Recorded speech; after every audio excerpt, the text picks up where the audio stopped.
Hello students, welcome. आज के इस लेक्चर में हम स्टडी करेंगे एडिंग मैन्योर एंड फर्टिलाइजर्स, जो कि हमारा एग्रीकल्चर प्रैक्टिसेस का पार्ट स्टेप थर्ड है। राइट, अभी तक हमने स्टेप वन लास्ट लेक्चर में हमने प्रीवियस लेक्चर में किया था, that is preparation of soil, और उसके बाद हमने किया था सोइंग। तो आइए अब हम करेंगे एडिंग मैन्योर एंड फर्टिलाइजर्स। देखिए, अब सोइंग करने के बाद हमें उसमें मैन्योर डालना है, खाद डालनी है और कुछ फर्टिलाइजर्स डालने हैं। तो क्या डिफरेंस होता है इन दोनों में, वो हम इस टॉपिक में स्टडी करेंगे। So adding manure and fertilizers, the substances which are added to the soil in the form of nutrients for the healthy growth of plants are called manure and fertilizers. देखिए, manure and fertilizers दोनों ही चीजें जो soil की fertility को increase करती हैं।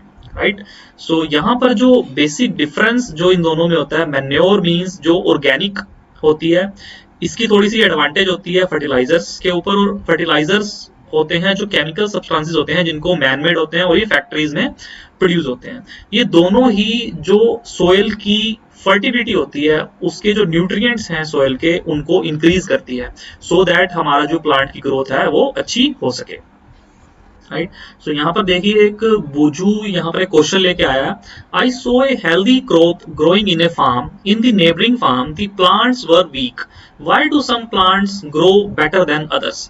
तो यहाँ पर बुजू ने एक फार्म में कुछ हेल्दी क्रॉप्स लगी हुई देखी, मतलब काफी हेल्दी थी, काफी बड़ी होंगी, अच्छी होंगी, ग्रीन होंगी, और उसके जो नेबरिंग फार्म था उसमें जो प्लांट्स थे वो वीक थे, मतलब मुरझाए हुए उसने प्लांट्स को ऑब्जर्व किया अपने नेबरिंग फार्म में।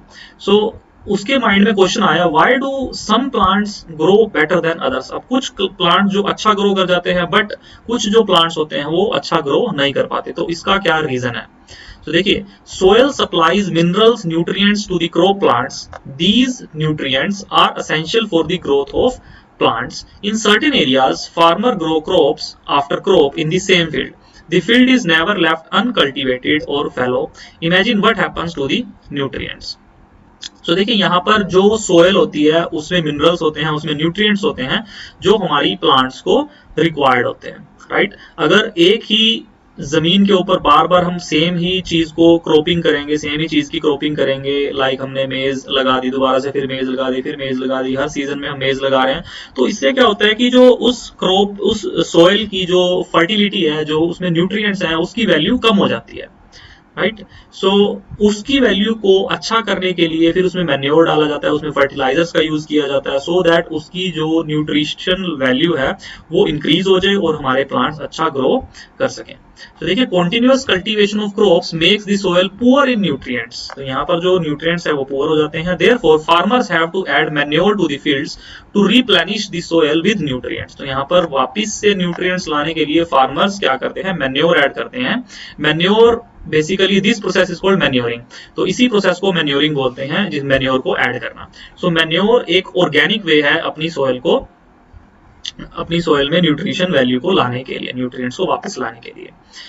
इन प्रॉपर और insufficient manuring results in weak plants. अगर देखिए, अब इसका आंसर, बूजू का आंसर मिल चुका है। जो इनप्रॉपर और इनसफिशिएंट मैन्योरिंग होती है, अगर मैन्योर उसमें खत्म हो चुके, खाद बेसिकली इसको हिंदी में बोलेंगे, तो खाद अगर उसमें नहीं है हमारी सोइल में, तो उस वजह से जो प्लांट है वो वीक रह जाते हैं, वो ग्रो नहीं कर पाते। राइट, इसलिए जो प्लांट्स हैं जिनमें अच्छी मैन्योर डाली हुई है तो वो अच्छा ग्रो करेंगे, बट जिस सोइल में मैन्योर नहीं है या फिर बहुत कम मैन्योर है, तो उस सोइल में जो प्लांट्स है उनकी ग्रोथ अच्छी नहीं होगी, तो वो वीक प्लांट्स रहेंगे। So manure is an organic substance obtained from the decomposition of plants और एनिमल वेस्ट। देखिए, जो भी बायोडिग्रेडेबल सब्सटेंसेस होते हैं, अगर हम इनको काफी टाइम के लिए सोइल में रखते हैं तो ये सड़ जाते हैं, तो इसी चीज को ही हम बोलते हैं डिकम्पोजिशन। तो डिकम्पोजिशन, जो भी माइक्रो ऑर्गेनिजम्स होते हैं, छोटे छोटे माइक्रो ऑर्गेनिज्म जिनको हम अपनी नेकेड आई से नहीं देख सकते, तो वो धीरे धीरे इनको डिकम्पोज कर देते हैं और ये वापस सोइल में मिल जाते हैं और सोइल में एज ए न्यूट्रिएंट्स का काम करते हैं।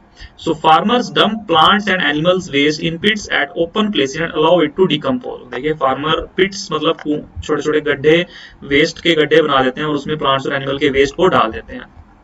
और वो डिकम्पोज होके हमारी मैन्योर में कन्वर्ट हो जाते हैं। The decomposition is caused by some microorganisms. The decomposed matter is used as organic manure. You have already learned about vermicomposting in class 6। तो जैसे कि क्लास 6 में वर्मी कंपोस्टिंग आपने स्टडी किया था, जो जैसे बायोगैस प्लांट अगर आपने स्टडी किया हुआ है, उसमें जो एनिमल का डंग है वो डाला जाता है, दैट इज जो गोबर होता है वो डाला जाता है, और उसके बाद जो वर्मी कंपोस्ट वर्म्स डाले जाते हैं, उसमें कुछ वर्म्स डाले जाते हैं, तो वो डिकम्पोजिशन होने के बाद जो भी हमें एंड में एक तो गैस निकलती है बीच में, और दूसरा जो वेस्ट हो जाता है वो वेस्ट नहीं होता basically, that is manure, right. उसको हम बोलते हैं मैन्योर, और वो काफी एक बहुत ही अच्छी मैन्योर माना जाता है फार्मर्स के लिए, सोयल के लिए, राइट। सो यहाँ पर देखिए एक्टिविटी 1.2 में कुछ एक्टिविटी दी हुई है, तो आइए let's study this activity. Activity 1.2, take moong और gram seeds and germinate them. तो यहाँ पर कुछ ग्राम के सीड्स लिए हैं। सिलेक्ट 3 इक्वल साइज सीडलिंग्स, तीनों इक्वल साइज सीडलिंग्स लिए हैं। टेक 3 एम्प्टी ग्लासेस और similar vessels, mark them A, B, C. To glass A, add little amount of soil mixed with a little cow dung manure. In glass B, put the same amount of soil mixed with a little urea. Take the same amount of soil in glass C without adding anything. Now pour the same amount of water in each glass and plant the seedlings in them.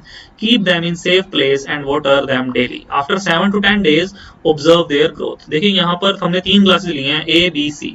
A glass में हमने कुछ soil के साथ हमने cow dung का जो manure होता है उसको मिक्स करके उसमें सीडलिंग लगा दिया, और बी ग्लास में भी हमने यूरिया लगा दिया, दैट इज जो हमारा फर्टिलाइजर है उसमें हमने फर्टिलाइजर का यूज किया है। फर्स्ट ग्लास में ए में हमने मैन्योर का यूज किया है और बी में हमने यूरिया का यूज किया है, और सेम अमाउंट ऑफ हमने सोयल लेनी है दोनों में। और थर्ड वन में भी हमने सी क्लास में भी हमने सिर्फ सोयल लिया, उसमें हमने ना मैन्योर डाला है ना कोई हमने फर्टिलाइजर का यूज किया है, सो विदाउट एडिंग एनीथिंग।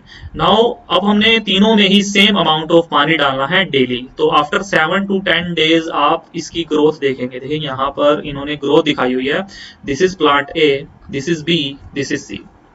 देखिए सी में देखिए बिल्कुल जो सीडलिंग्स हैं वो बिल्कुल भी ग्रो नहीं करे, क्योंकि यहाँ पर हमने कोई मैन्योर नहीं ऐड की थी सॉइल के साथ और कोई फर्टिलाइजर का यूज नहीं किया था।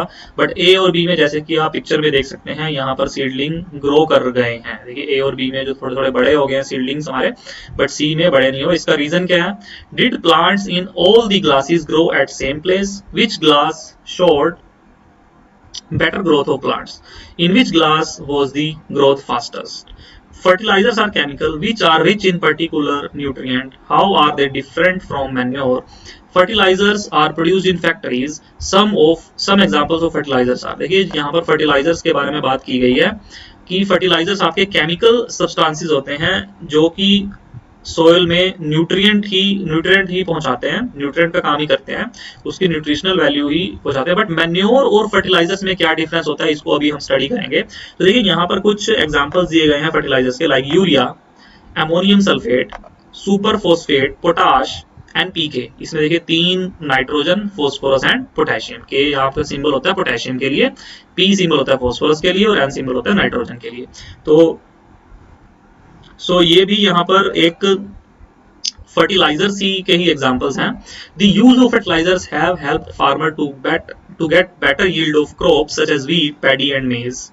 देखिए यहाँ पर अगर फर्टिलाइजर्स जो फार्मर यूज करते हैं तो उससे भी बेटर यील्ड मिलती है, जो प्रोडक्टिविटी होती है वो काफी अच्छी होती है, व्हीट की, पैडी की, मेज की अच्छी प्रोडक्टिविटी मिलती है, right. But excess use of fertilizers had made the soil less fertile. अगर हम इस फर्टिलाइजर्स का यूज अगर हम एक्सेस में कर देते हैं तो हमारी सोयल जो होती है वो धीरे धीरे फर्टिलिटी उसकी कम हो जाती है। Fertilizers have also become a source of water pollution. देखिए यहाँ पर जो फर्टिलाइजर्स होते हैं वो वाटर पोल्यूशन का भी काम करते हैं। कैसे करते हैं? देखिए जो आप इरिगेशन करेंगे, सिंचाई करेंगे, पानी देंगे और उसमें ही फर्टिलाइजर्स मिक्स होंगे, फर्दर वो आगे जाके नदियों में मिल जाएंगे या फिर हमारे अंडरग्राउंड पानी के साथ मिक्स हो सकते हैं, तो इससे जो है कि वाटर पोल्यूशन इंक्रीज होगा, right? So therefore in order to maintain the fertility of the soil we have to substitute fertilizers with organic manure or leave the field uncultivated in between two crops. So देखिए यहाँ पर अगर हमें soil की fertility को बना के रखना है तो हमें फर्टिलाइजर्स का कम से कम यूज करना है और फर्टिलाइजर्स की जगह हमने ऑर्गेनिक मैन्योर का ज्यादा यूज करना है। और या फिर जो क्रॉप है वो अनकल्टिवेट रखनी है, उसको खाली छोड़ देना है, तो इससे क्या होगा, हमारी जो सोइल की फर्टिलिटी है होगी वो कम नहीं होगी, right? The use of manure improves soil texture as well as its water retaining capacity. It replenishes the soil with nutrients. तो अगर हम manure का use करते हैं तो इससे water holding capacity होती है, यानी water retaining capacity होती है, वो increase होती है. Another method of replenishing the soil with nutrients is through crop rotation.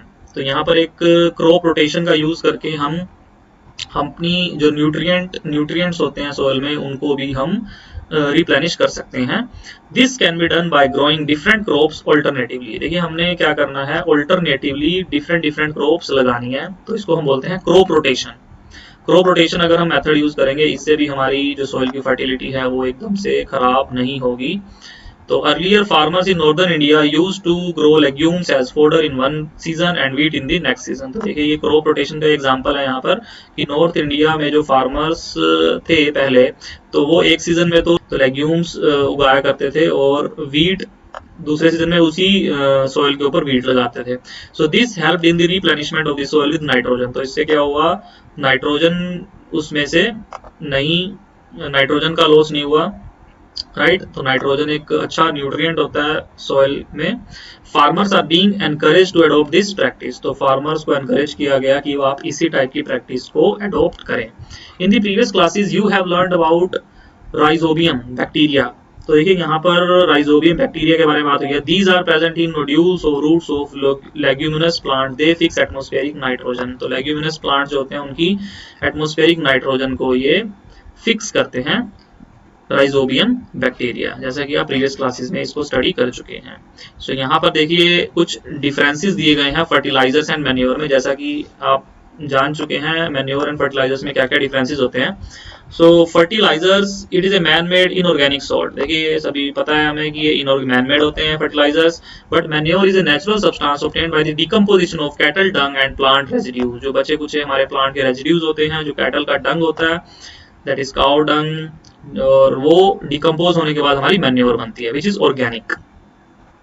Fertilisers is prepared in factories. इनको हम फैक्ट्रीज में प्रिपेयर करते हैं, और जो मैन्योर होती है can be prepared in the fields. इनको फील्ड्स में प्रिपेयर करते हैं. Fertilizers does not provide any humus to the soil. इससे सॉइल को ह्यूमस नहीं मिलता, दैट इज ऑर्गेनिक सब्सटेंस नहीं है. Manure provide a lot of humus to the soil. तो इससे क्या होता है, ह्यूमस से क्या होता है, सोइल की फर्टिलिटी इंक्रीज होती है, राइट. यहाँ पर देखिए कुछ एग्जांपल्स भी आप डिफरेंसेस में ले सकते हैं. Fertilizers are very rich in plant nutrients like nitrogen, phosphorus and potassium. तो ये इन चीजों का कंटेंट ज्यादा होता है फर्टिलाइजर्स में.